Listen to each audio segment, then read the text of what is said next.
ကျွန်တော်တို့ခုဆိုရင်ရန်ကုန်ရိုက်တဲ့ကုန်ရောက်နေပါပြီနော်ဟုတ်ရိုက်ပြီတော့ရိုက်လိုက်လွှင့်မှာကျွ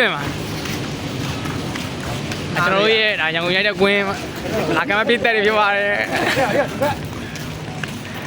အားပါညာဒီကောင်ဖရက်တွေလှတယ်နော်ကြိုက်တော့ရွေးပြီးဝယ်လို့ရတယ်ညာဦးဝယ်ရမှာမင်းတို့နေပါဦးရဘလို့ဖြစ်သွားခဏလေးတော့သေချာမပြောရဘူးဒါကျွန်တော်တို့ခုလာကန်တဲ့ကလကသားတွေပေါ့နော်လုပ်ပေးနေတာလောက်ရတယ်တုံးတုံးဆုံးတယ်အမျိုးစီမမေးဆုံးတယ်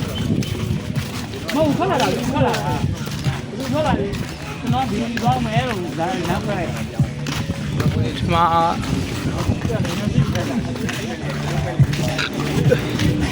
ားတော့မားရရှိတယ်အကုန်လုံးရတယ်ပေါ့နော်ဒီမှာ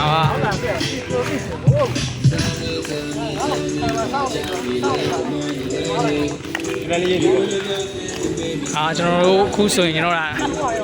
အကန်တာလည်းဖြစ်ပါတယ်ဟေးလူကြီးစင်ပေါ့နော်ဒီဘက်ချမ်းမှာဆိုရင်တော့ဒါပါလေတိုင်းဒါနွားနေဒါနွားချင်း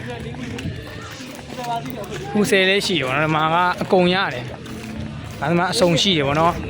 ဒါတော့ကျွန်တော်တို့ခုကန်မဲ့ကွင်းမဲ့ဖြစ်ပါတယ်နော်ဒါဆိုရင်ဒီကွင်းတိုင်းကျွန်တော်တို့ကလကငှားထားတာပေါ့နော်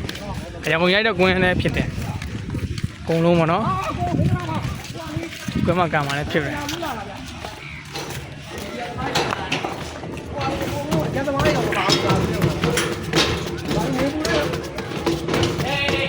အော်နေပြင်းကြောင်လုံးဖြစ်နေတယ်ကြပူနေတာပါကျတော့လိုက်လွတ်လိုက်ဟိုးတက်လွတ်လိုက်အားရတယ်အဲ့တော့လာကနေ